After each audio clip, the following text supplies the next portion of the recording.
Parte 4. Seja um líder. Como modificar as pessoas sem as ofender ou provocar ressentimentos. Capítulo 1. Se você é obrigado a descobrir erros, este é o meio para começar. Um amigo meu foi hóspede da Casa Branca num fim de semana durante a administração de Calvin Coolidge. Entrando no gabinete particular do presidente, ouviu Coolidge dizer a uma de suas secretárias: aquele vestido que trazia hoje pela manhã estava encantador e a senhorita é uma jovem muito atraente. Este foi, provavelmente, o mais efusivo elogio que o silencioso Cal fez a uma secretária em toda sua vida. Foi tão inesperado, tão fora do comum, que a moça, toda confusa, chegou a corar. Então Coolidge disse: agora não se envaideça com isto. O que eu disse foi exatamente para fazer a senhorita sentir-se bem. De agora em diante desejo que a senhorita seja um pouco mais cuidadosa com a pontuação. Seu método era provavelmente um pouco óbvio, mas a psicologia era soberba. É sempre mais fácil ouvir as coisas desagradáveis depois de ouvir alguns elogios às nossas qualidades. Um barbeiro ensabou um homem antes de barbeá-lo, e isto foi, precisamente, o que fez McKinley em 1896, quando candidato à presidência. Um dos mais notáveis republicanos daquela época havia escrito um discurso de campanha que julgava ser um pouquinho melhor do que os de Cícero, Patrick Henry e Daniel Webster, todos juntos. Com grande júbilo, o homem leu sua peça imortal, em voz alta, para McKinley. O discurso tinha seus pontos aproveitáveis, mas, em conjunto, não estava bom. Teria provocado verdadeira tempestade de críticas. McKinley não queria, porém, ferir os sentimentos do correligionário. Não devia matar o esplêndido entusiasmo do homem, e entretanto devia dizer não. Repare como ele fez isto com habilidade. Meu amigo, seu discurso está esplêndido, é um discurso magnífico, disse McKinley. Ninguém poderia tê-lo preparado melhor. Em muitas ocasiões encerraria justamente as coisas que há necessidade de se dizer, mas será ele inteiramente aconselhável para o momento atual? Verdadeiro e sóbrio como é no seu ponto de vista, preciso considerar seus efeitos do ponto de vista do partido. Agora, vá para casa e escreva um discurso dentro das linhas que lhe vou indicar, e mande-me uma cópia.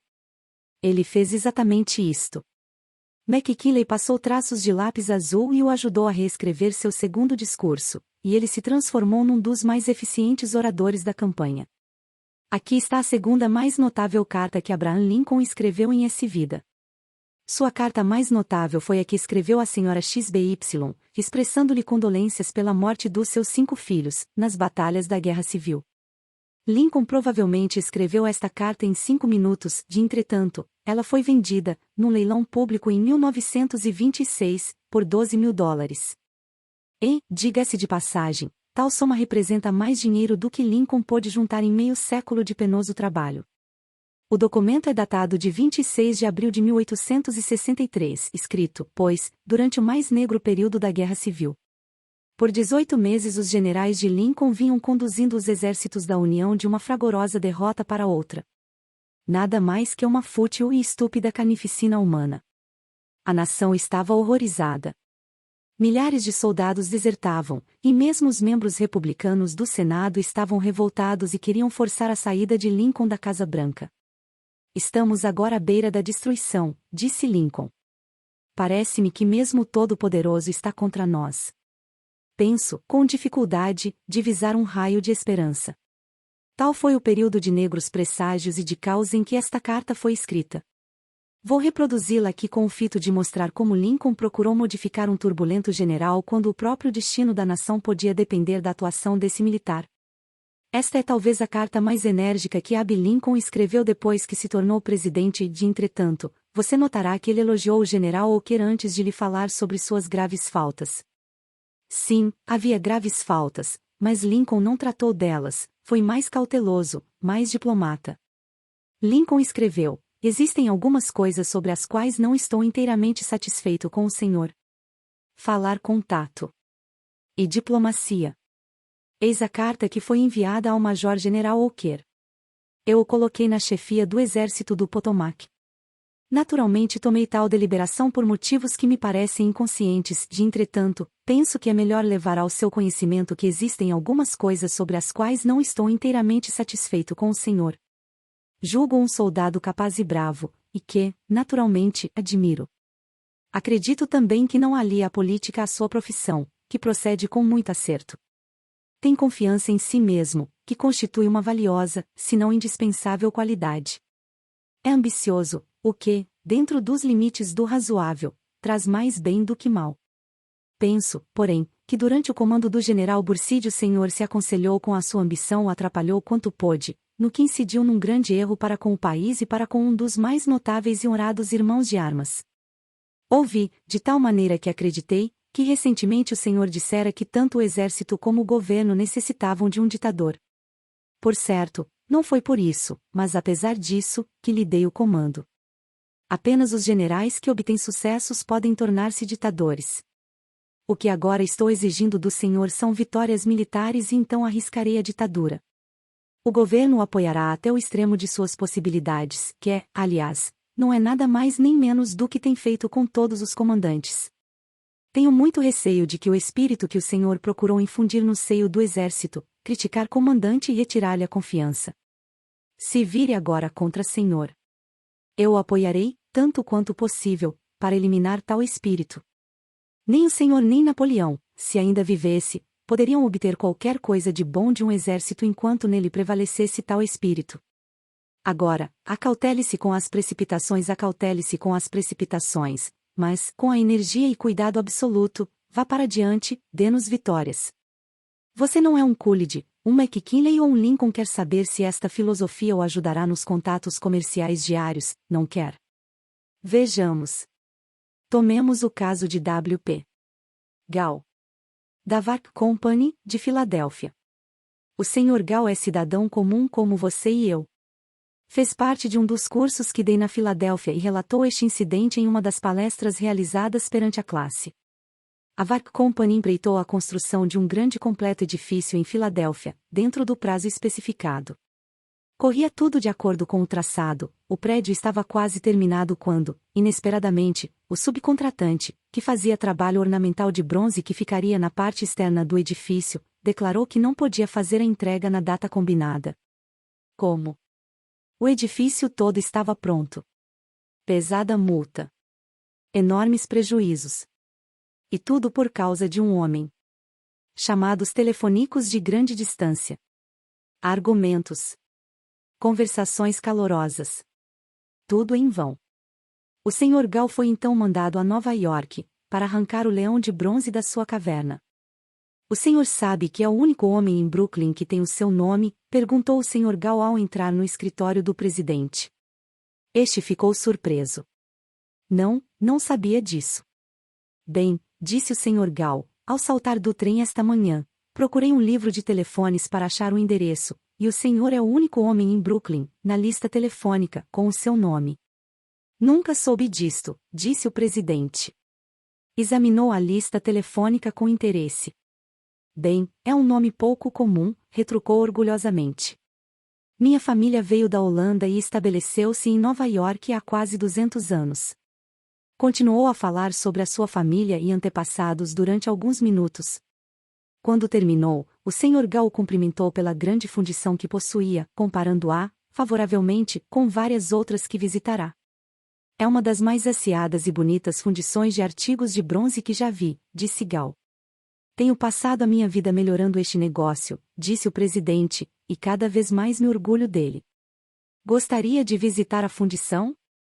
Durante a visita, o Sr. Gall congratulou-se com ele pelo sistema empregado e disse-lhe como e por que ele parecia superior aos de alguns dos seus competidores. O Sr. Gall chamou-lhe a atenção, nos comentários, para umas máquinas não muito comuns e o presidente declarou que ele mesmo as inventara. Levou um tempo considerável mostrando ao Sr. Gall como funcionavam e o artigo superior que produziam. Insistiu para que o Sr. Gall fosse almoçar com ele.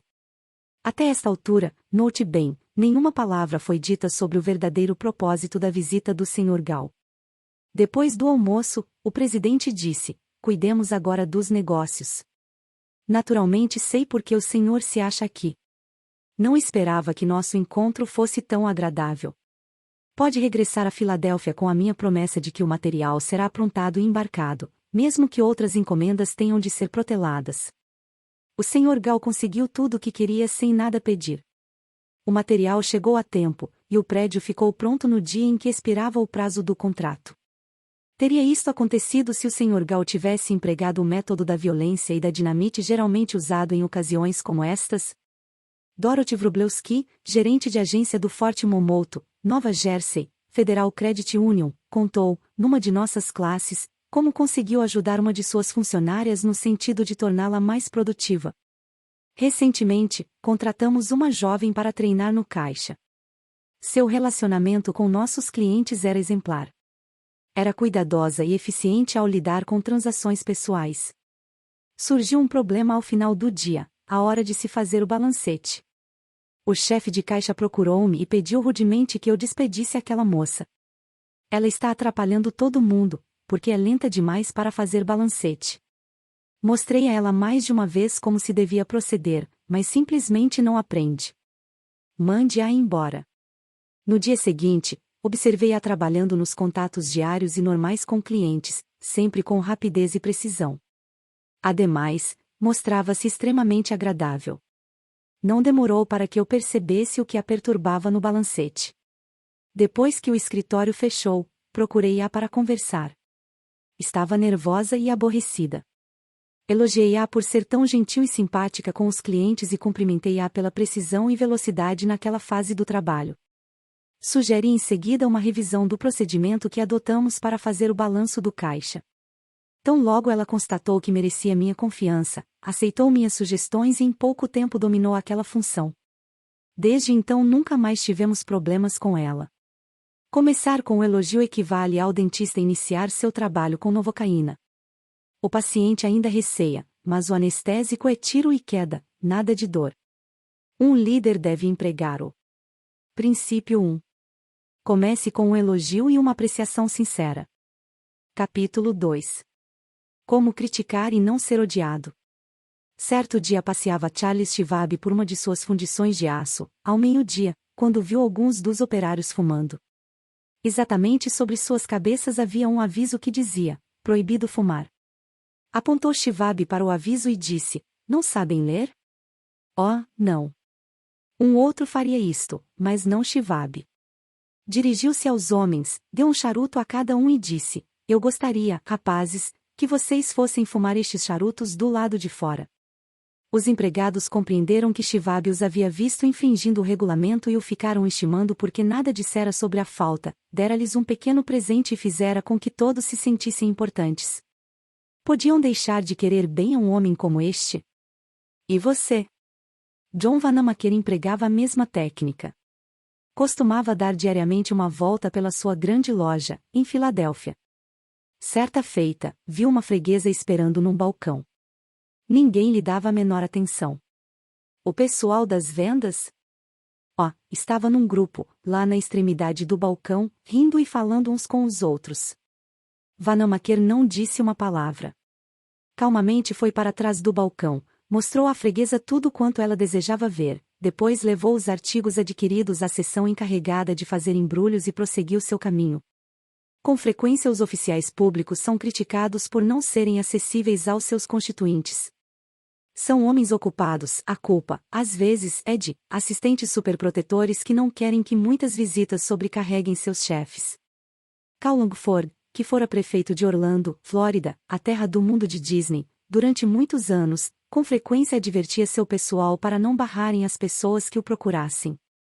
Alegava que tinha uma política de portas abertas. Entretanto, os cidadãos dessa comunidade viviam bloqueados por secretários administradores quando o visitavam. Finalmente o prefeito encontrou uma solução. Arrancou a porta do gabinete e seus auxiliares compreenderam a mensagem. O prefeito, desde o dia em que a porta foi arrancada simbolicamente, pôde ter uma administração aberta no sentido pleno da palavra. A simples mudança de uma palavra de 3 letras pode quase sempre indicar a diferença entre o fracasso e o sucesso se tentar mudar uma pessoa sem ofender ou despertar ressentimento. Muitos começam suas críticas com um elogio sincero seguido pela palavra mas e terminando com uma afirmação crítica. Para dar um exemplo, ao tentarmos mudar o desinteresse de uma criança pelos estudos, poderíamos dizer: sentimos orgulho de você, Johnny, por ter aumentado suas notas nesse período letivo. Mas se tivesse pegado firme em álgebra, os resultados teriam sido bem melhores. Nesse caso, Johnny poderia se sentir estimulado se não tivesse escutado a palavra mas. Seria lógico se ele questionasse a sinceridade do elogio anterior.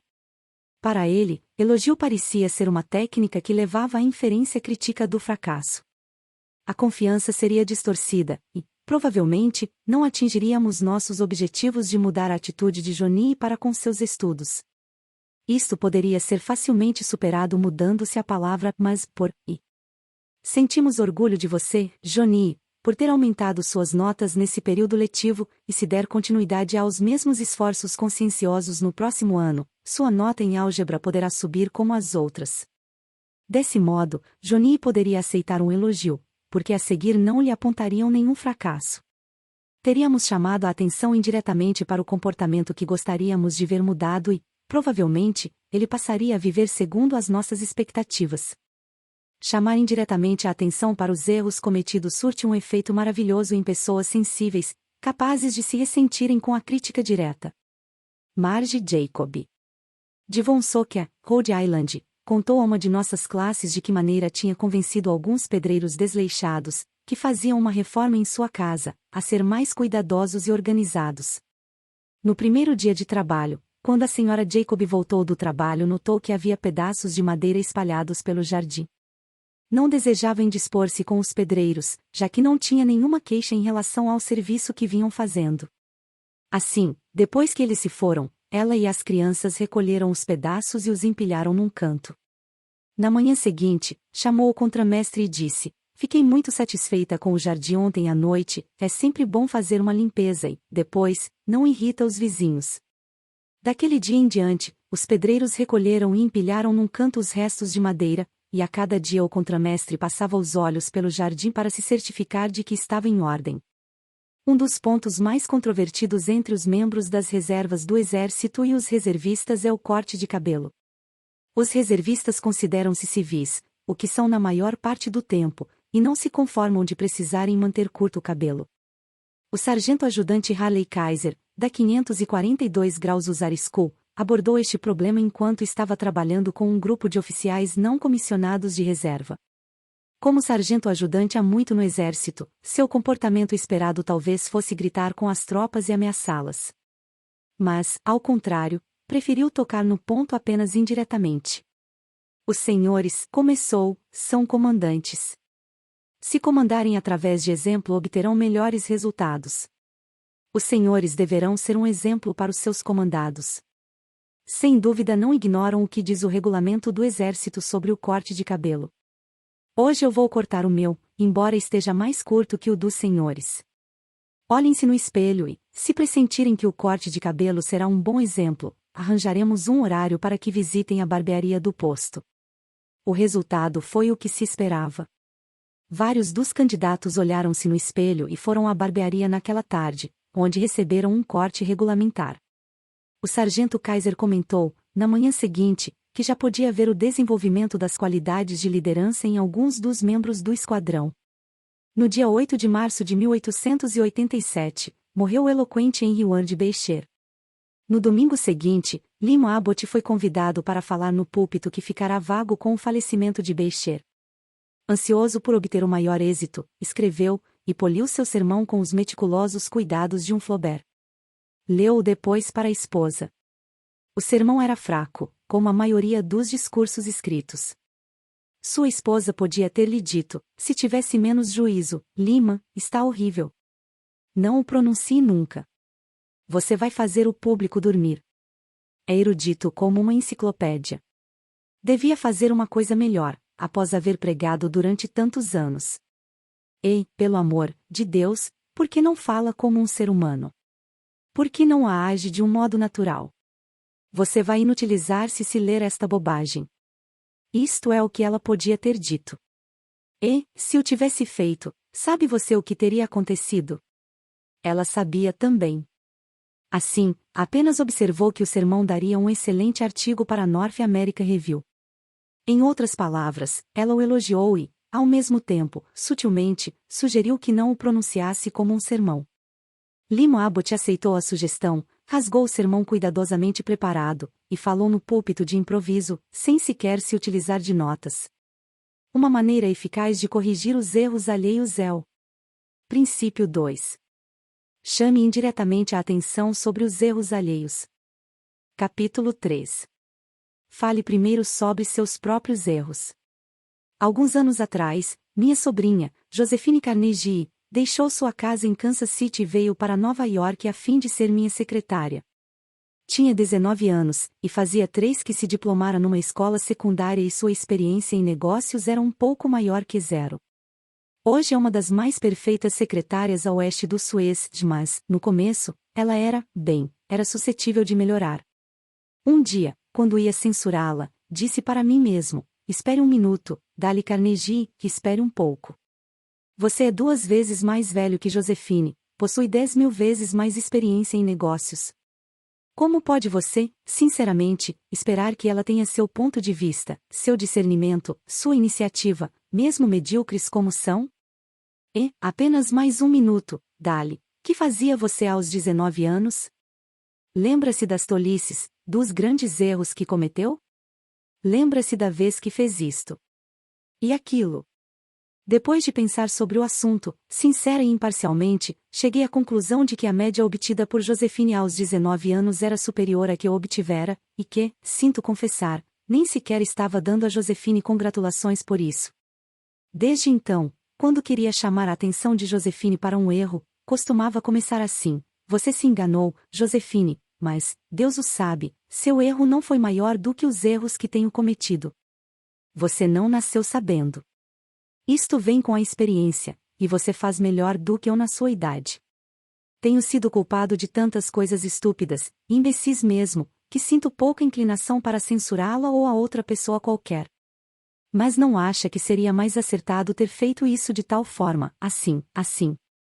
Não é tão difícil ouvir uma dissertação sobre suas faltas quando o acusador começa admitindo humildemente que ele também está longe de ser infalível. E G. Dillistone, engenheiro em Brandon, Manitoba, Canadá, vinha tendo alguns problemas com sua nova secretária. As cartas que ditava chegavam-lhe à mesa para receber sua assinatura com 2 ou 3 erros de ortografia por folha. O Sr. Dillistone contou como contornou a questão. Como a maioria dos engenheiros, nunca me sobressaí por causa do meu inglês ou da minha excelente ortografia. Durante anos anotei num caderno com ordem alfabética as dificuldades que tinha com algumas palavras. Quando percebi que simplesmente apontar os erros não faria com que minha secretária os lesse atentamente ou consultasse um dicionário, tomei a decisão de agir de outra maneira. Quando uma carta chegou às minhas mãos com erros, sentei-me diante da datilógrafa e lhe disse: esta palavra não me parece estar escrita corretamente. Sabe, sempre fiquei em dúvida com relação a ela. Por isso comecei a anotar neste caderno palavras em que encontrava dificuldades ortográficas. Abri o caderno na página apropriada. Sim, aqui está. Preocupo-me bastante com a ortografia porque as pessoas costumam nos julgar por nossas cartas e erros desse tipo põem em xeque o caráter do nosso profissionalismo. Não sei se ela seguiu o meu exemplo, mas depois dessa conversa a frequência de erros diminuiu significativamente. O gentil príncipe von Bülow compreendeu a necessidade de voltar em 1909. Era então chanceler do Império Alemão, e se achava no trono Guilherme II, Guilherme, o insolente de Guilherme, o arrogante de Guilherme, o último Kaiser alemão, ocupado em organizar um exército e uma armada que ele se jactava de serem capazes de todas as façanhas imagináveis.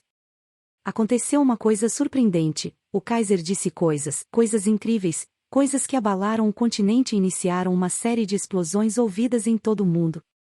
Tornando a situação infinitamente pior, o Kaiser fez publicamente desnecessárias, egoístas e absurdas declarações, e fê-las enquanto era hóspede da Inglaterra, ainda mais, deu sua imperial permissão para que as mesmas fossem publicadas no Daily Telegraph. Por exemplo, declarou que era o único alemão que tinha disposições amistosas para com a Inglaterra, que estava construindo uma armada contra a ameaça do Japão, que ele, e só ele, salvara a Inglaterra de ser humilhada pela Rússia e pela França, e que foi o seu plano de campanha que facilitou a Lord Robert, da Inglaterra, derrotar os Boers na África do Sul, e assim por diante. Nunca, em tempo de paz, nos últimos 100 anos, haviam saído dos lábios de um monarca europeu palavras tão estúpidas. Todo o continente zumbiu como uma colmeia de abelhas.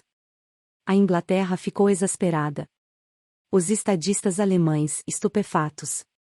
E, no meio de toda esta consternação, o Kaiser ficou receoso de sugerir ao príncipe von Bülow, o chanceler, que ele se culpasse pelo acontecimento. Sim, ele queria que von Bülow declarasse que a responsabilidade era toda sua, que ele aconselhara o imperador a dizer todas aquelas coisas incríveis. Majestade, protestou von Bülow, parece-me extremamente impossível que qualquer pessoa na Inglaterra ou na Alemanha possa supor-me capaz de ter aconselhado Vossa Majestade a dizer qualquer uma daquelas coisas. No momento em que estas palavras saíram da boca de von Bülow, ele compreendeu que havia cometido um erro grave. O Kaiser pulou. Consideram-me um burro, gritou ele, um burro capaz de erros que o senhor mesmo não seria capaz de cometer? Von Bülow sabia que devia ter elogiado antes de censurar, mas, desde que era tarde demais, procurou dar o passo seguinte da melhor maneira. Elogiou depois de haver criticado. E isto operou um milagre. Longe de mim tal sugestão, respondeu respeitosamente. Vossa Majestade suplanta-me em muitos aspectos, não somente, como é de se esperar, em conhecimentos navais e militares, mas, sobretudo, nas ciências naturais. Muitas vezes tenho ouvido Vossa Majestade, com admiração, quando dá explicação sobre um barômetro, sobre o telégrafo sem fio, ou sobre os raios Röntgen.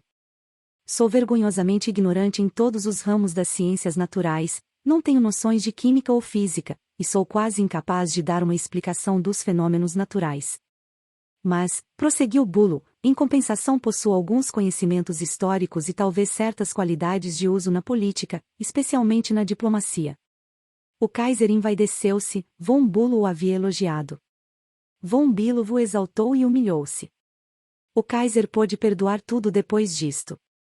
Não lhe tenho sempre dito, exclamou com entusiasmo, que nos completamos um ao outro de modo notável? Precisamos permanecer juntos, e assim faremos. Apertou a mão de Bülow, não uma vez apenas, mas muitas vezes. E no mesmo dia, mais tarde, seu entusiasmo cresceu tanto que, com os punhos cerrados, exclamou, se alguém me disser qualquer coisa contra o príncipe von Bülow, darei um soco no nariz do acusador. Von Bülow conseguiu salvar-se em tempo, mas, apesar de ser o fino diplomata que era, cometeu um erro. Devia começar falando sobre seus curtos conhecimentos e sobre as superioridades de Guilherme, e não dando a entender que o Kaiser era um maluco que precisava de um guardião. Se apenas algumas palavras de humilhação de si mesmo e de elogio da outra parte puderam transformar o arrogante Kaiser insultado num amigo verdadeiro, imagine o que a humildade e o elogio podem fazer por você e por mim nos nossos contatos diários. Usados oportunamente podem operar verdadeiros milagres nas relações humanas. Quem admite os próprios erros, mesmo sem corrigi-los, conseguirá convencer um outro a mudar o comportamento. Isto foi ilustrado mais recentemente por Clarence Zerusin, de Timonium, Maryland, ao descobrir que seu filho de 15 anos de idade estava fumando. Naturalmente, não queria que David fumasse, contou-nos o Sr. Zerusin, mas eu e a mãe fumamos, a todo instante, dávamos um péssimo exemplo.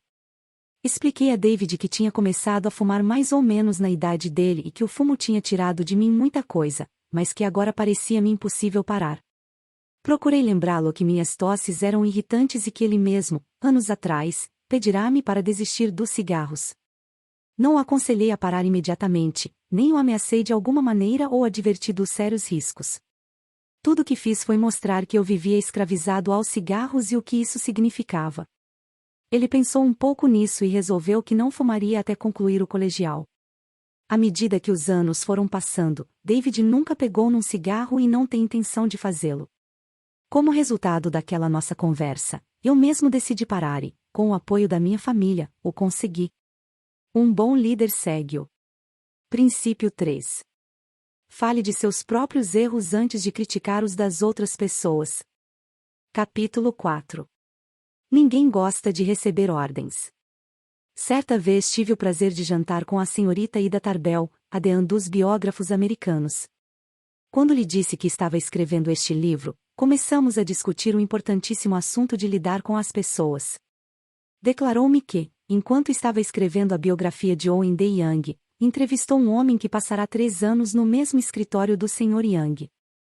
Este homem lhe informou que durante todo este tempo nunca ouviu Owen-Day Yang dar uma ordem direta a qualquer pessoa. Sempre dava sugestões e não ordem. Owen-Day Yang nunca disse, por exemplo, faça isto, ou faça aquilo, ou não faça isto, ou não faça aquilo. Dizia, você poderia estudar isto, ou você pensa que dará resultado. Frequentemente costumava dizer, após haver ditado uma carta, que pensa sobre isto? Lendo uma carta de um dos seus assistentes dizia: por certo, se nós fossemos exprimir isto, seria esta a melhor maneira. Sempre dava às pessoas uma oportunidade para fazer as coisas por si mesmas, nunca disse a seus assistentes para fazerem as coisas, deixava que eles as fizessem, deixava que eles compreendessem os seus erros. Uma técnica como esta facilita a uma pessoa corrigir seus próprios erros. Uma técnica como esta preserva o orgulho humano e dá uma sensação de importância. Faz com que a pessoa queira cooperar em vez de rebelar-se. O ressentimento provocado por uma ordem veemente pode durar um bom tempo, mesmo que esta tenha sido dada com o fito de corrigir uma situação. Dan Santarelli, professor numa escola vocacional de Wyoming, Pensilvânia, relatou, numa de nossas classes, que um dos estudantes havia bloqueado uma das entradas da escola estacionando ilegalmente seu carro diante de um portão. Um dos instrutores entrou furiosamente na sala de aula e perguntou, com arrogância, de quem é o carro que está atrapalhando a entrada. O estudante proprietário do carro identificou-se e o instrutor gritou, tire já aquele carro, ou então eu mesmo vou guinchá-lo de lá. Bom, o estudante estava errado. O carro não poderia estar parado logo ali. Mas, a partir daquele dia, o estudante ficou ressentido com o comportamento do instrutor e, mais ainda, todos os alunos fizeram o impossível para tornar desagradável a vida do instrutor.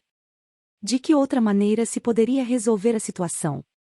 Bom, se ele tivesse amigavelmente perguntado, de quem é aquele carro lá fora, dizendo em seguida que, se ele o tirasse, outros automóveis poderiam entrar e sair por ali, com que alegria o aluno teria tirado, e nem ele ou os colegas teriam ficado ressentidos. As perguntas tornam as ordens mais aceitáveis, e não apenas isso, estimulam a criatividade da pessoa a quem são feitas. As pessoas inclinam-se a aceitar uma ordem quando tomam parte da decisão que levou à formulação dessa ordem. Quando Ian MacDonald, de Joanesburgo, África do Sul, gerente-geral de uma pequena fábrica de peças de máquina de precisão, teve a oportunidade de aceitar uma encomenda de grande vulto, estava certo de que não conseguiria cumprir a data de entrega. O trabalho já programado da oficina e o curto período de tempo necessário para a execução da encomenda em princípio o impediram de aceitar o fechamento da negociação. Em vez de pressionar o pessoal para acelerar o trabalho e atender à encomenda, convocou a todos, explicou-lhes o problema e disse que seria extremamente importante para a companhia, e para eles, se produzissem o material pedido em tempo hábil. A seguir, fez as seguintes perguntas. Existe alguma maneira de conduzirmos o trabalho de modo a atendermos o pedido? Alguém tem alguma ideia de como processá-lo de um jeito que nos possibilite cumprir o prazo solicitado? Existe alguma maneira de ajustarmos nossos horários ou mesmo os compromissos pessoais a fim de nos ajudar a alcançar o objetivo? Os funcionários levantaram muitas ideias e insistiram para que ele aceitasse o pedido.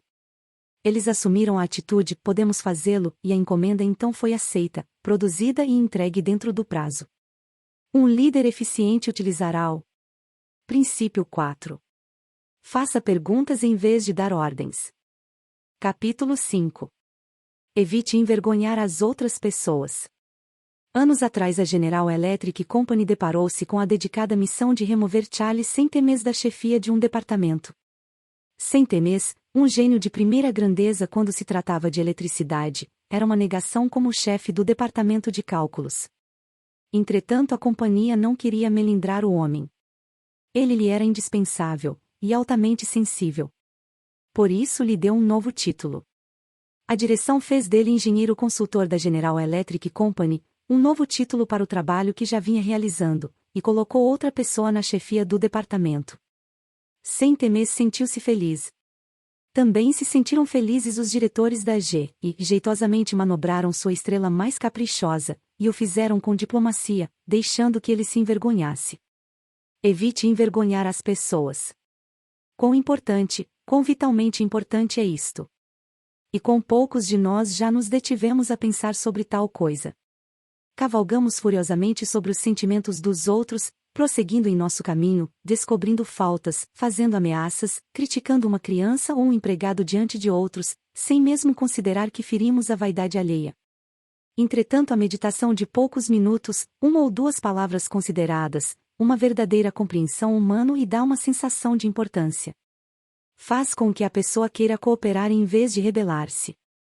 O ressentimento provocado por uma ordem veemente pode durar um bom tempo, mesmo que esta tenha sido dada com o fito de corrigir uma situação. Dan Santarelli, professor numa escola vocacional de Wyoming, Pensilvânia, relatou, numa de nossas classes, que um dos estudantes havia bloqueado uma das entradas da escola estacionando ilegalmente seu carro diante de um portão. Um dos instrutores entrou furiosamente na sala de aula e perguntou, com arrogância, de quem é o carro que está atrapalhando a entrada. O estudante proprietário do carro identificou-se e o instrutor gritou, tire já aquele carro, ou então eu mesmo vou guinchá-lo de lá. Bom, o estudante estava errado. O carro não poderia estar parado logo ali. Mas, a partir daquele dia, o estudante ficou ressentido com o comportamento do instrutor e, mais ainda, todos os alunos fizeram o impossível para tornar desagradável a vida do instrutor. De que outra maneira se poderia resolver a situação? Bom, se ele tivesse amigavelmente perguntado, de quem é aquele carro lá fora, dizendo em seguida que, se ele o tirasse, outros automóveis poderiam entrar e sair por ali, com que alegria o aluno teria tirado, e nem ele ou os colegas teriam ficado ressentidos. As perguntas tornam as ordens mais aceitáveis, e não apenas isso, estimulam a criatividade da pessoa a quem são feitas. As pessoas inclinam-se a aceitar uma ordem quando tomam parte da decisão que levou à formulação dessa ordem. Quando Ian MacDonald, de Joanesburgo, África do Sul, gerente-geral de uma pequena fábrica de peças de máquina de precisão, teve a oportunidade de aceitar uma encomenda de grande vulto, estava certo de que não conseguiria cumprir a data de entrega. O trabalho já programado da oficina e o curto período de tempo necessário para a execução da encomenda em princípio o impediram de aceitar o fechamento da negociação. Da atitude da outra pessoa poderão fazer tanto para o alívio do remorso. Lembremo-nos disto na próxima vez que estivermos diante da desagradável necessidade de despedir um contínuo ou um empregado. Despedir empregados não é muito interessante. Deixá-los desempregados é muito menos interessante.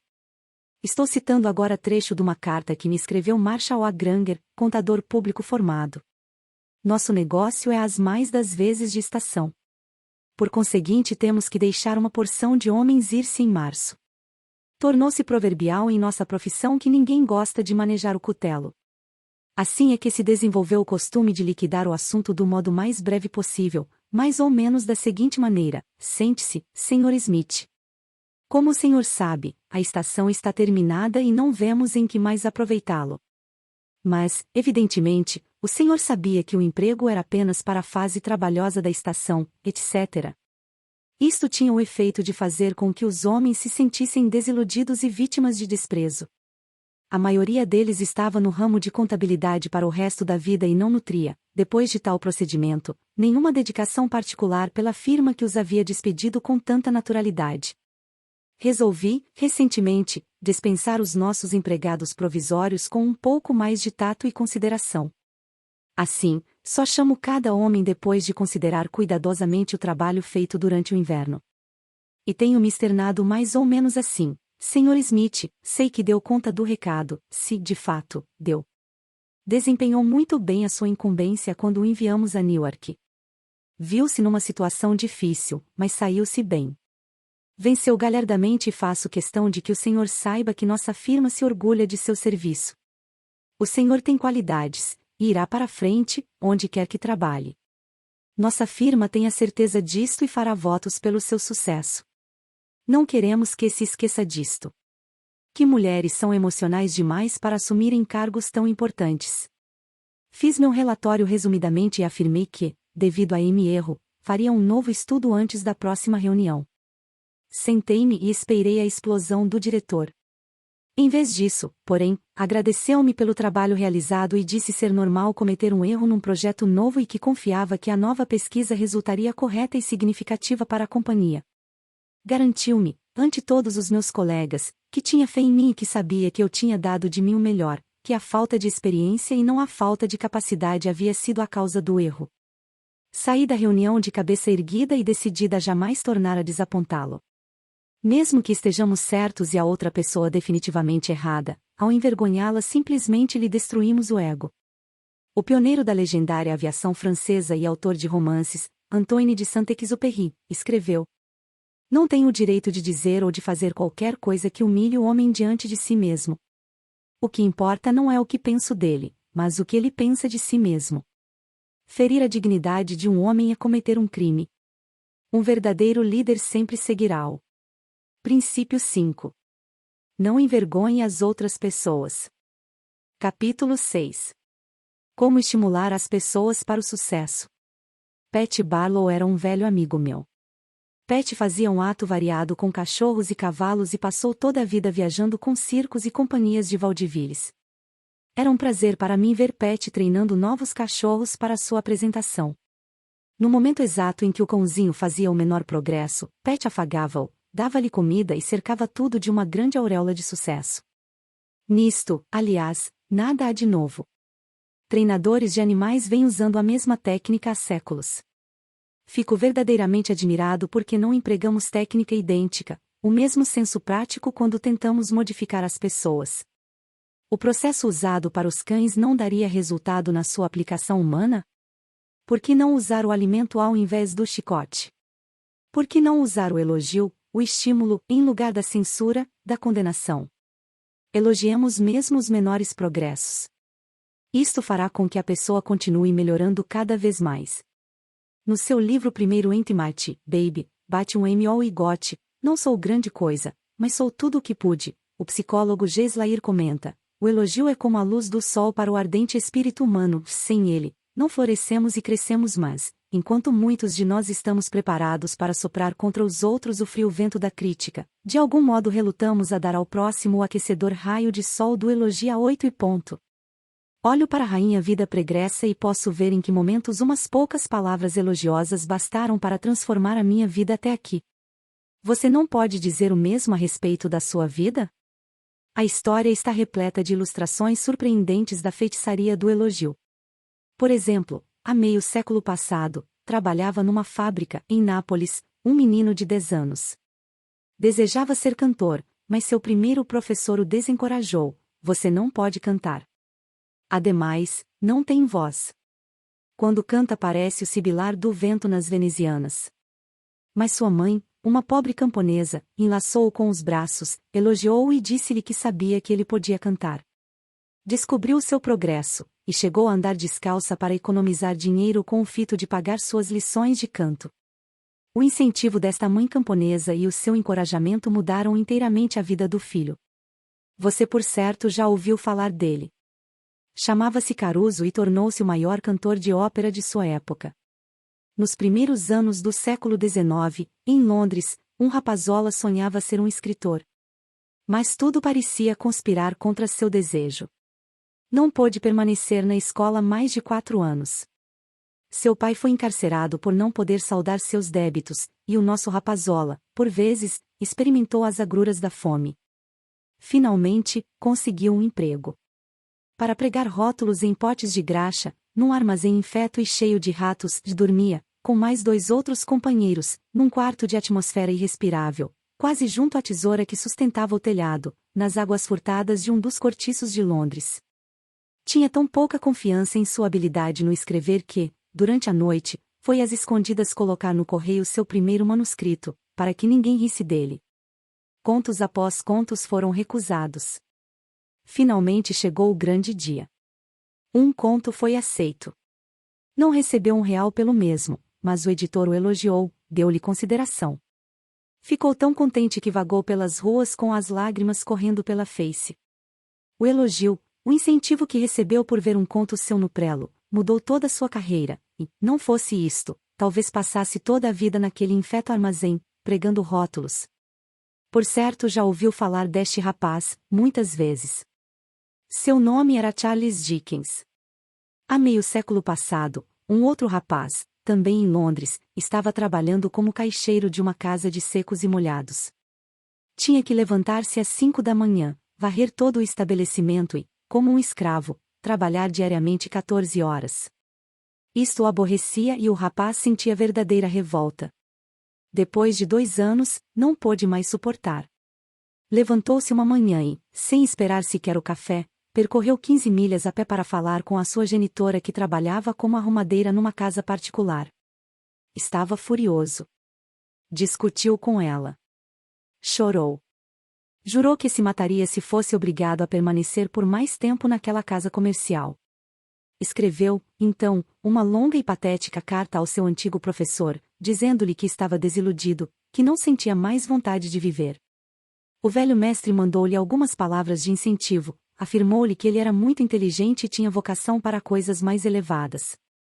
Terminou oferecendo-lhe um lugar de professor.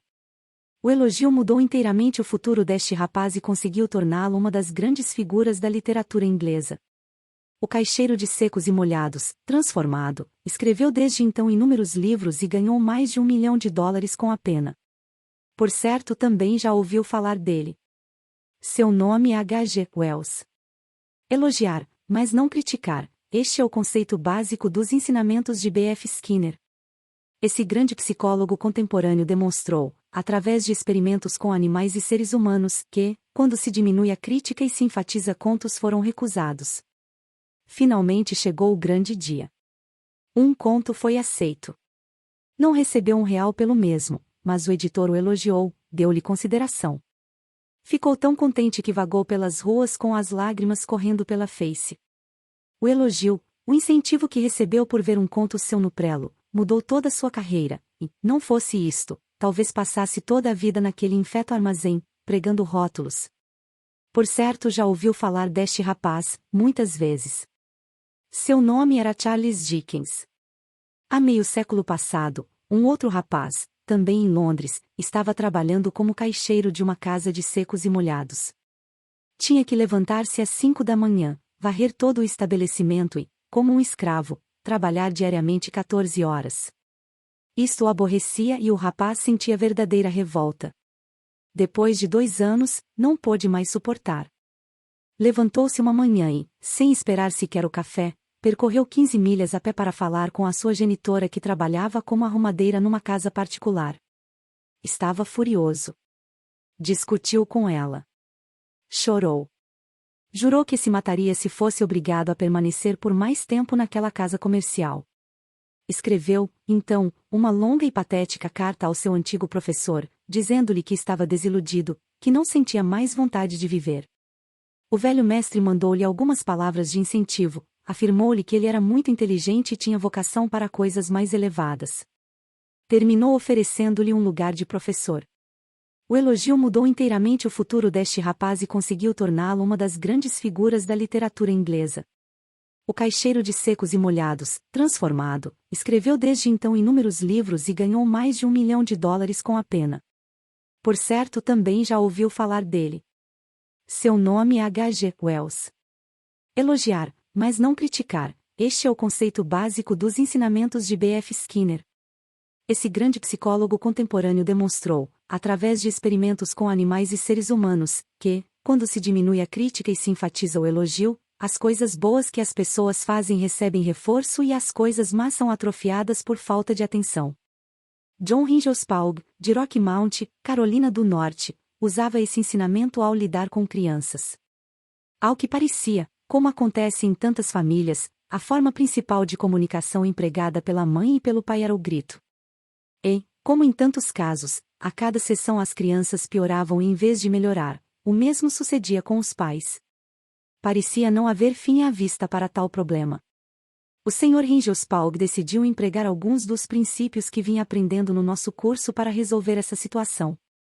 Ele relatou: resolvemos utilizar o elogio, em vez de acentuar as faltas. Não era nada fácil, uma vez que só conseguíamos enxergar as coisas negativas, já era realmente difícil encontrar coisas dignas de elogio.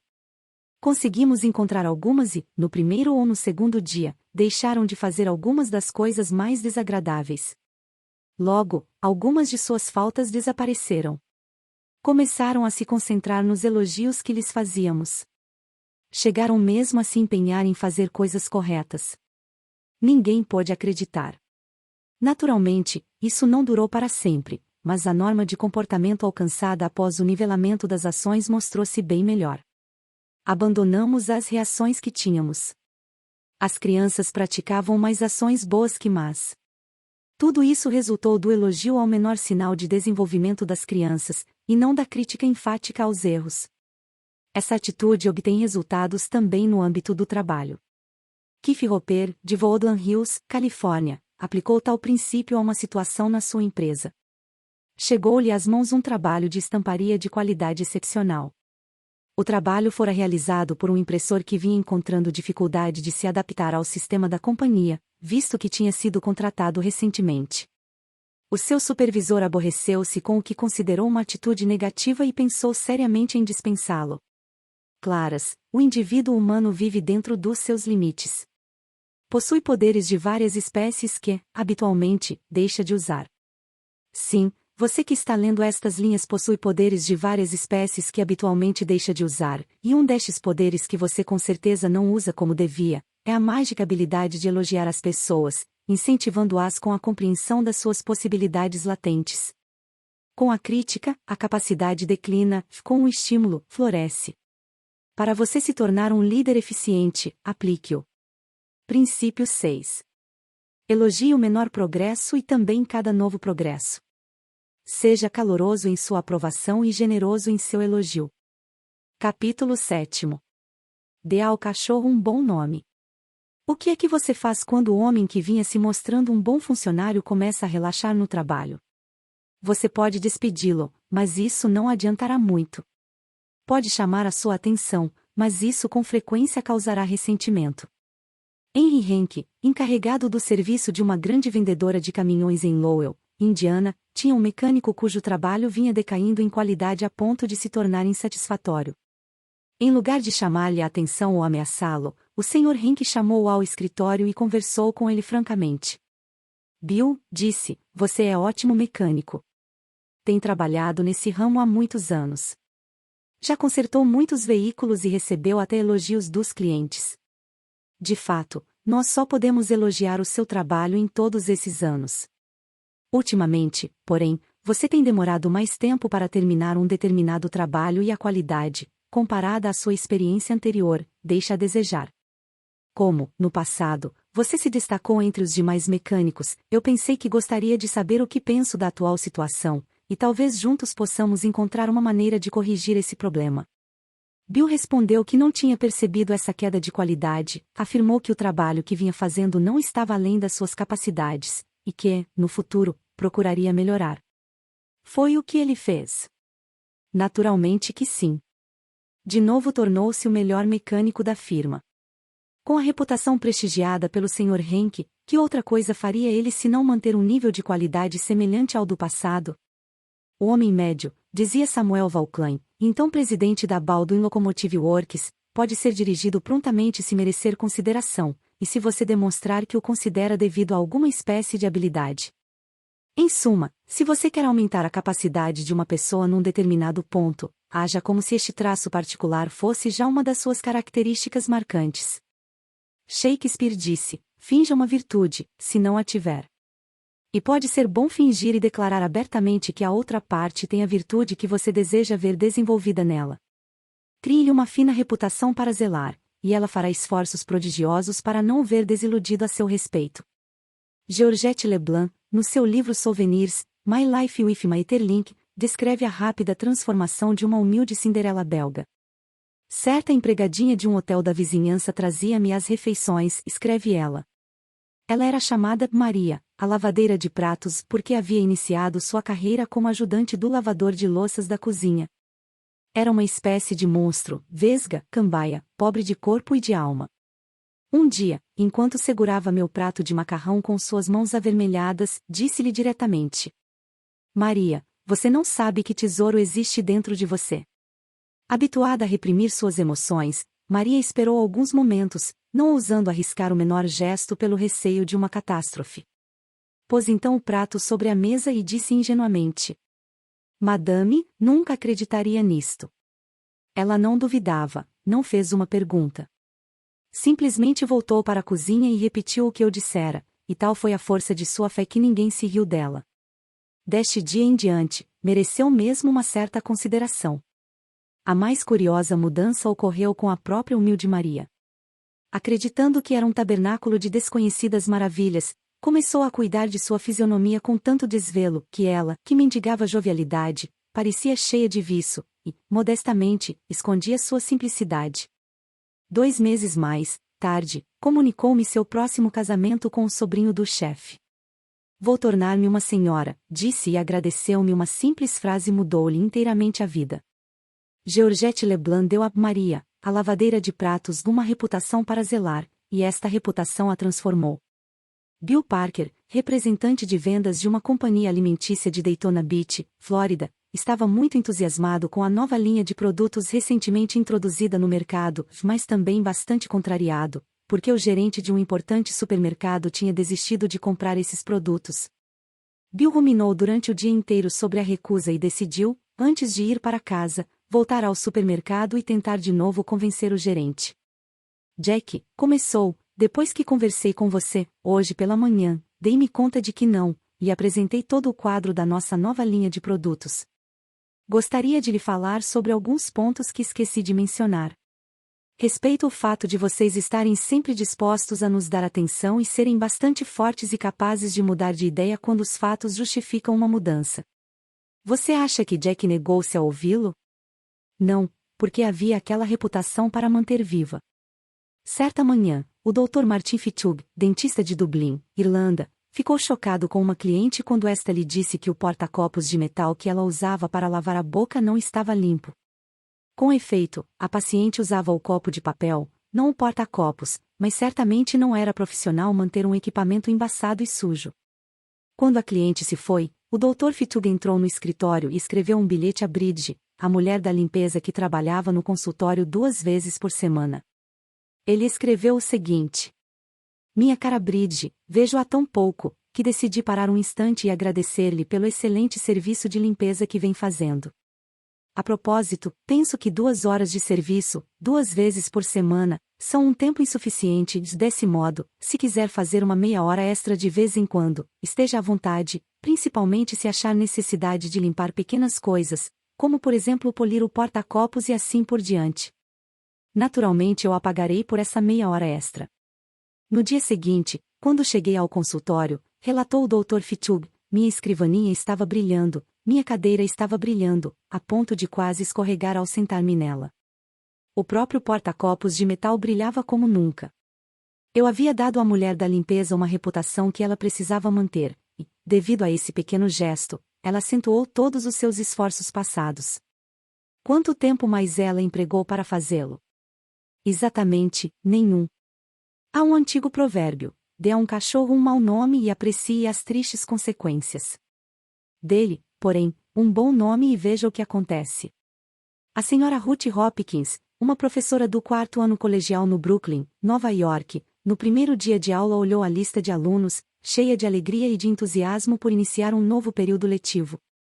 Mas subitamente começou a ficar apreensiva. Ela teria como aluno um garoto chamado Tommy T., tido como o pior aluno da escola. O professor do 3º ano sempre reclamara de Tommy para os colegas, para o diretor e quem quer que o escutasse. O garoto não era apenas traquinas, criava sérios problemas de disciplina. Dentro da classe, provocando os meninos, mexendo com as meninas, folgando com o professor, e quanto mais crescia, pior ficava. Seu único traço compensador estava em que aprendia muito depressa e dominava as matérias com extrema facilidade. A senhora Hopkins resolveu enfrentar o problema Tommy.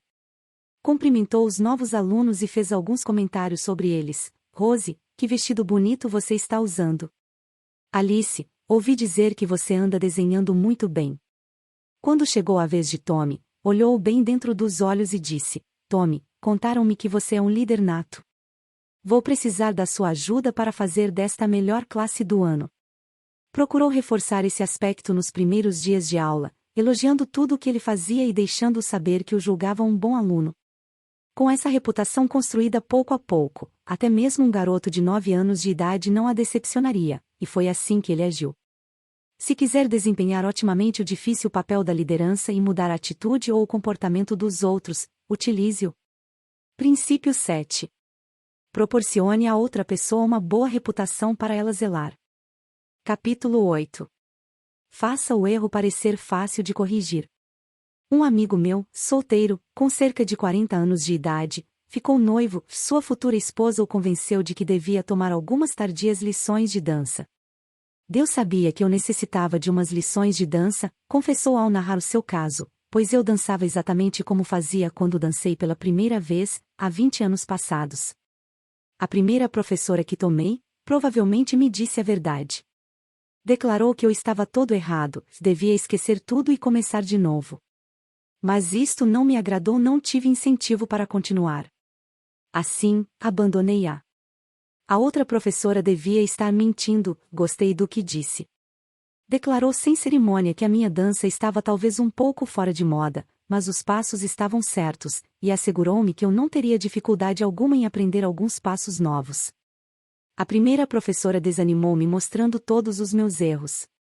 Esta nova professora elogiou as coisas que eu fazia certo e diminuiu meus erros. Fez justamente o oposto da primeira. O Senhor tem um senso natural do ritmo, firmou-me. Realmente, o Senhor é um dançarino nato. Agora meu senso comum me diz que sempre fui e sempre serei um dançarino de 4ª classe, que entretanto, no fundo do coração, ainda gosto de pensar que podia ser que ela julgasse mesmo assim. Para ter certeza, eu lhe estava pagando para dizer aquilo, mas por que pensar assim? De qualquer modo, sei que sou um dançarino melhor do que seria se ela não me dissesse que eu tinha um senso natural do ritmo. Isto me incentivou. Deu-me esperança. Fez com que eu quisesse progredir. Diga a uma criança, a um marido ou a um empregado que ele é estúpido ou inútil em uma determinada coisa, que não receberá prêmio por esta razão, que ele está fazendo tudo errado, ter-lhe-á destruído quase todo o incentivo para qualquer tentativa de melhorar. Use, porém, a técnica oposta, seja liberar o seu incentivo, faça com que o trabalho pareça fácil de ser executado, deixe a outra pessoa compreender que você tem confiança na sua habilidade para fazer uma determinada coisa, que ela tem uma capacidade latente para isto, e ela trabalhará para o fazer até que a madrugada entre pela sua janela, unicamente com o fito de sobressair. Esta era a técnica que Lowell Thomas empregava e, creia-me, ele era um artista nas relações humanas. Ele construía, dava confiança, inspirava confiança e fé. Por exemplo, passei um fim de semana com o Sr. e a Sr. Thomas, e, num sábado à noite, fui convidado para tomar parte numa amistosa partida de bridge. Bridge? Eu? Oh, não. Não. Não. Eu não. Nada sei sobre isto. Este jogo tem sido sempre um indecifrável mistério para mim. Não. Impossível.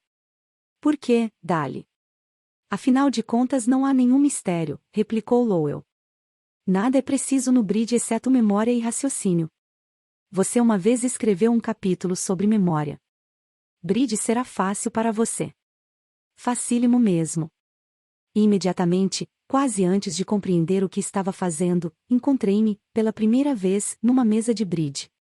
Tudo porque me disseram que eu tinha uma inclinação para o mesmo e porque o jogo me foi apresentado como muito fácil. Falando de bridge, lembro-me de Eli Culberson, cujos livros sobre o assunto têm sido traduzidos em uma dúzia de línguas, alcançaram mais de 1 milhão de exemplares. Entretanto, declarou-me que nunca teria feito uma profissão do jogo se uma jovem não lhe houvesse dito que ele tinha queda para isto. Quando veio para os Estados Unidos em 1922, procurou um emprego como professor de filosofia e sociologia, mas nada conseguiu. Tentou vender carvão, mas também fracassou. Experimentou vender café e foi mais um novo fracasso.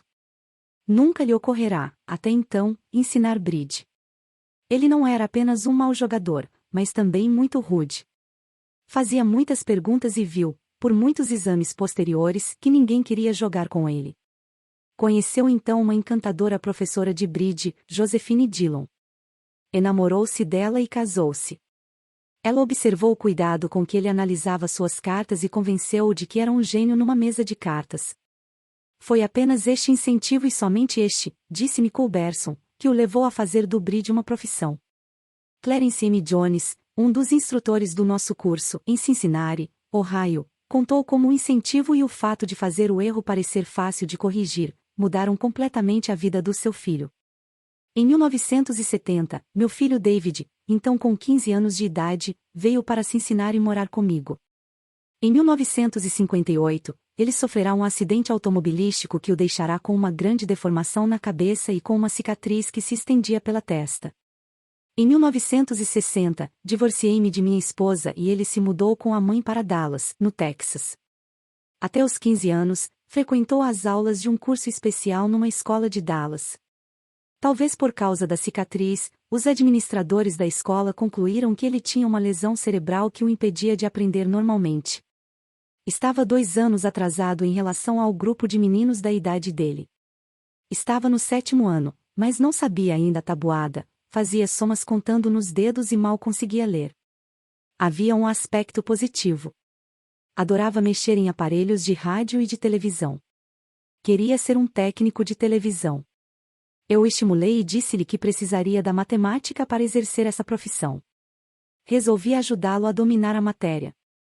Obtive 4 jogos de cartas de baralho educativo, de multiplicação, divisão, adição e subtração.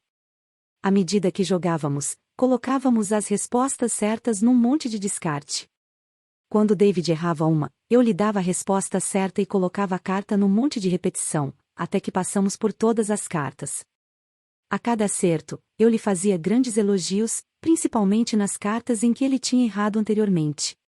Toda noite repassávamos as cartas de repetição, até terminarmos. Prometi-lhe que ele acertaria cada uma das cartas em 8 minutos. A David isso pareceu impossível. Na primeira noite, ela levou 52 minutos, na segunda, 48, e daí em diante 45, 44, 41, até alcançar 40 minutos. Comemorávamos cada redução. Chamava minha esposa e todos comemorávamos. Ao final do mês, ele dava conta de cada carta em 8 minutos. Quando fazia uma pequena melhora, pedíamos que ele a repetisse. Foi assim que ele percebeu, deslumbrado, que o aprendizado era uma brincadeira muito divertida. Naturalmente começou a obter melhores notas em álgebra. Era impressionante como a álgebra fica fácil quando se sabe multiplicar. Surpreso, ele me mostrou a nota B em matemática. Isso nunca tinha acontecido antes. Rapidamente, outras mudanças foram ocorrendo. Melhorou a leitura e começou a empregar seus dons naturais para desenhar. Quando o fim do ano chegou, seu professor de ciências encarregou de fazer uma exposição. David desenvolveu uma série de modelos altamente complexos para demonstrar o efeito das alavancas. Isso exigia uma habilidade no desenho e na construção dos modelos, mas, principalmente, na matemática aplicada. A exposição recebeu o primeiro prêmio e em seguida participou de uma competição ao nível da cidade, que ele ganhou o terceiro prêmio. Foram esses os resultados. Aquele era o menino que estava atrasado 2 anos, que havia sido julgado incapaz por ter um cérebro lesado, e que fora chamado de Frankenstein pelos coleguinhas, que diziam que ele devia ter perdido todo o cérebro através do corte na cabeça. Subitamente, ele tomou consciência de que podia aprender e realizar coisas. O resultado? Do final do 2º semestre do 8 graus ano colegial até a universidade, ele nunca deixou de se distinguir, e, na universidade, integrou a Sociedade de Honra Nacional. Uma vez descoberta a facilidade do aprendizado, toda a sua vida sofreu uma transformação. Se você quer ajudar os outros a se aperfeiçoarem, lembre-se. Princípio 8. Empregue o incentivo. Faça o erro parecer fácil de corrigir. Capítulo 9. Torne as pessoas satisfeitas fazendo o que você quer. Em 1915, os Estados Unidos estavam horrorizados. Por mais de um ano as nações da Europa matavam-se umas às outras numa escala nunca antes sonhada em todos os anais sangrentos dos povos. Podia a paz ser encontrada? Ninguém sabia. Mas Woodrow Wilson estava decidido a experimentar. Mandaria um representante pessoal, um emissário da paz, para aconselhar os senhores de guerra. William Jennings Bryan, ministro do exterior, Bryan, o advogado da paz, suspirava para ir divisar uma oportunidade para prestar um grande serviço e tornar o seu nome imortal. Mas Wilson escolheu outro homem, seu amigo íntimo, o coronel Edward M. House. Este foi encarregado da espinhosa missão de dar a desagradável notícia a Bryan, sem o ofender. Brian ficou visivelmente desapontado quando lhe disse que eu estava para ir para a Europa como emissário da paz, anotou o Coronel House no seu diário. Ele disse que planejara fazer isto, ele mesmo. Respondi que o presidente pensara que podia ser contraproducente para qualquer pessoa desempenhar tal missão oficialmente, e que sua ida despertaria grande parte de atenção, e o povo ficaria curioso de saber por que fora lá. Viu a insinuação? House praticamente disse a Brian que ele era importante demais para a missão, e Brian ficou satisfeito. O Coronel House, astuto, experimentado nos caminhos do mundo, estava seguindo uma das importantes regras das relações humanas: fazer sempre a outra pessoa feliz realizando as coisas que você sugere. Woodrow Wilson seguiu tal política quando convidou William Gibbs McAdoo para fazer parte do seu gabinete. Esta era a maior honra que ele podia conferir a qualquer pessoa, e Wilson, entretanto, fazia isto de tal maneira que obrigava o outro homem a sentir-se duplamente importante. Aqui está o caso de McAdoo, nas suas próprias palavras. Ele, Wilson, disse que estava reorganizando seu gabinete e que ficaria muito satisfeito se eu aceitasse um posto no mesmo como ministro da Fazenda. Teve uma maneira agradável de apresentar as coisas, deu-me a impressão de que aceitando esta grande honra, eu lhe faria um favor. Desgraçadamente, Wilson nem sempre empregou tal tato. Se ele tivesse agido como nos casos anteriores, a história podia ter sido diferente. Por exemplo, Wilson descontentou o Senado e o Partido Republicano, colocando os Estados Unidos na Liga das Nações. Wilson recusou levar em sua companhia Elihu Root, Charles Evans Hughes, Henry Cabot Lodge ou qualquer outro republicano preeminente para a Conferência da Paz. Em vez disso, levou homens desconhecidos, do seu próprio partido. Irritou os republicanos, recusou-se a deixá-los sentir que a Liga era uma ideia tanto deles como sua, recusou-se a deixá-los tomar parte na feitura da torta, e, como resultado da maneira brusca de manejar as relações humanas, Wilson destruiu sua própria carreira, arruinou sua saúde, encurtou sua vida, fez que os Estados Unidos ficassem fora da Liga e alterou a história do mundo. Estadistas e diplomatas não são os únicos a usar esta abordagem. Deixe uma pessoa feliz fazendo as coisas que você quer que ela faça. Dale Ferrier, de Fort Wayne, Indiana, relatou o incentivo que deu ao filho para que este realizasse o serviço de que fora incumbido. Uma das tarefas de Jeff era pegar peras que caíam de uma pereira para que a pessoa que estava aparando a grama não precisasse interromper o trabalho para apanhá-las. Não gostava desse serviço e com frequência não o fazia ou fazia mal, obrigando o jardineiro a pegar várias das peras deixadas por ele. Em vez de me defrontar cara a cara com ele, simplesmente disse-lhe: Jeff, vou fazer um trato com você. Para cada cesta cheia de peras que pegar, pago-lhe $1. Mas, terminada a sua tarefa, para cada pera que eu encontrar no pomar, tomo-lhe $1. O que acha dessa proposta? Como era de se esperar, ele não apenas pegou todas as peras como também precisei vigiá-lo, temendo que subisse na pereira e pegasse mais algumas para encher completamente a cesta. Conheci um homem que tinha que recusar muitos convites para falar, convites feitos por amigos, convites vindos de pessoas a quem devia obrigações, e o fazia com tal habilidade que o pedinte, no final, ficava satisfeito com a sua recusa. Como o fazia? Não apenas falando sobre o fato de estar ocupado demais e mais isto e aquilo. Não, depois de expressar sua apreciação pelo convite e o seu pesar por não poder aceitá-lo, sugeria um orador substituto. Em outras palavras, não dava tempo a que a outra pessoa se sentisse descontente com a recusa. Imediatamente a fazia ficar pensando em vários oradores que podia conseguir. Gunther Schmidt, que participou de nosso curso na Alemanha Ocidental, falou-nos sobre uma funcionária do supermercado que dirigia. Era tão negligente, que chegava a inverter as etiquetas de preços nas prateleiras onde os produtos estavam expostos. Os fregueses ficavam confusos e frequentemente se queixavam. Avisos, repreensões, discussões, nada disso fazia com que ela se corrigisse. Finalmente, o Sr. Schmidt chamou-a ao escritório e comunicou que, a partir daquele momento, ela passaria a ser a supervisora do departamento que remarcava os preços e que, portanto, seria responsável pelo bom andamento daquele serviço. Sua atitude mudou completamente com essa nova responsabilidade, cumprindo suas funções de maneira mais do que satisfatória.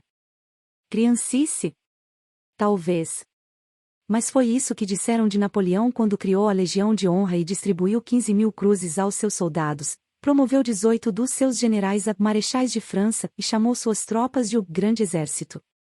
Napoleão foi criticado por estar dando brinquedos aos seus veteranos, ao que replicou: os homens são dirigidos por brinquedos.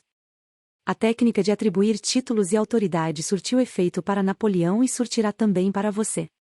Por exemplo, uma amiga minha, Sra. Ernest Genten, de Scarsdale, Nova York, estava tendo um problema com algumas crianças que corriam pelo seu jardim e destruíam-lhe algumas plantas. Chamou-lhes a atenção. Pediu com bons modos para que não brincassem mais ali. Nada dava resultado. Decidiu então dar ao líder deles, o mais levado de todos, um título e um senso de autoridade. Fez dele seu detetive e colocou-o para guardar o jardim e expulsar dele qualquer invasor. Isso resolveu seu problema.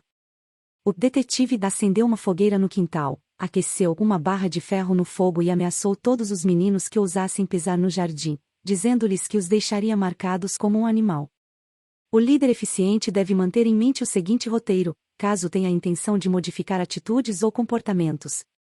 1. Seja sincero. Não prometa nada que não possa cumprir.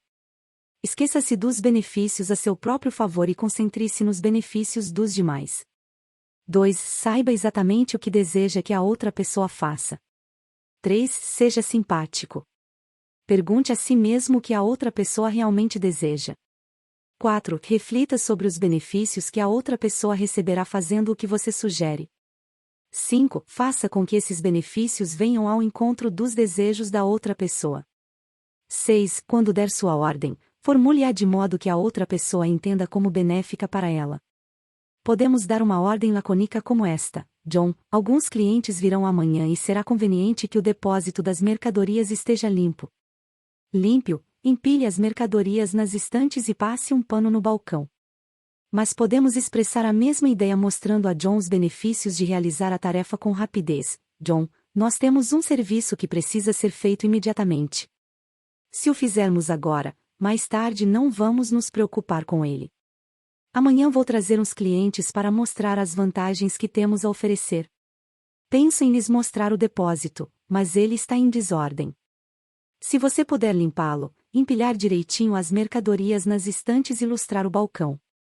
Mostraríamos a eles que somos eficientes e você terá contribuído para dar uma boa imagem da firma. John ficará feliz fazendo o que você sugere? Talvez não muito feliz, mas mais feliz do que se você não lhe tivesse mostrado seus benefícios. Supondo que você saiba que John se sentirá orgulhoso do estado impecável do depósito e tem interesse em contribuir para melhorar a imagem da firma, muito provavelmente ele cooperará com o trabalho.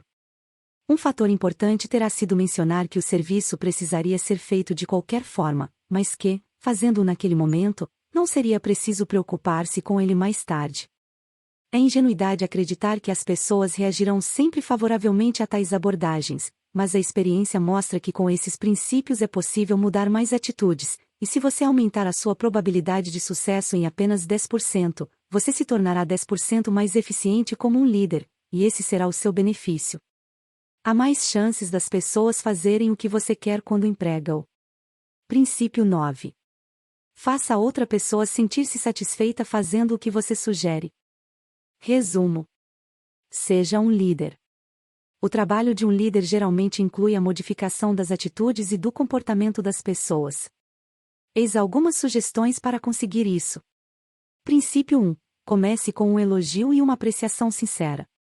Princípio 2. Chame indiretamente a atenção sobre os erros alheios. Princípio 3. Fale de seus próprios erros antes de criticar os das outras pessoas. Princípio 4. Faça perguntas em vez de dar ordens. Princípio 5. Não envergonhe as outras pessoas. Princípio 6. Elogie o menor progresso e também cada novo progresso. Seja caloroso na sua aprovação e generoso no seu elogio. Princípio 7. Atribua a outra pessoa uma boa reputação para que ela se interesse em mantê-la. Princípio 8. Incentive a outra pessoa. Faça que os erros pareçam fácil de corrigir. Princípio 9. Faça a outra pessoa sentir-se satisfeita fazendo o que você sugere. Caro ouvinte, queremos expressar nossa sincera gratidão por ter ouvido o audiobook até o final. Esperamos que você tenha desfrutado. Se você gostou da experiência, por favor, considere se inscrever em nosso canal para receber mais conteúdos como este. Não se esqueça de dar um like e compartilhar com seus amigos e familiares. Recomendamos que você também confira outros livros em nosso canal. Temos certeza de que encontrará algo que irá cativar sua imaginação e despertar sua curiosidade. Obrigado novamente por ouvir e esperamos tê-lo como ouvinte em muitas outras aventuras literárias.